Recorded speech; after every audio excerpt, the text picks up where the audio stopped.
Hello दोस्तों, जय श्री कृष्णा, राधे राधे। बहुत ही प्यारा सा समधी साहिब के गाली लेके आई बनी। आप लोग सुनी जा, सुन के बताई जा, लाइक करी जा, शेयर करी जा, कमेंट करी जा, शेयर कर भुलाई जा मत, तनी शेयर करी जा। समधी गारी नइखी देत तो हर हाल पूछिला।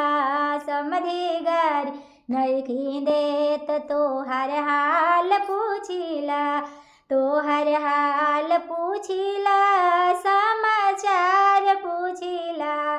तो हर हाल पूछिला, समाचार पूछिला।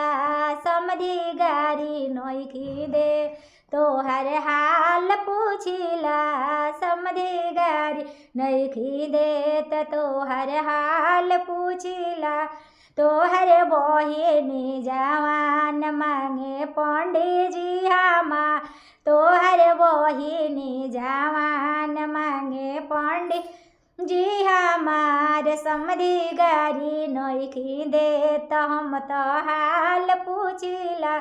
हम तो हाल पूछिला, समाचार पूछिला।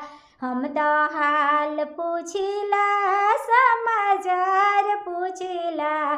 समधी गारी नइखी देत राउर हाल पूछिला। समधी गारी नइखी देत राउर हाल पूछिला।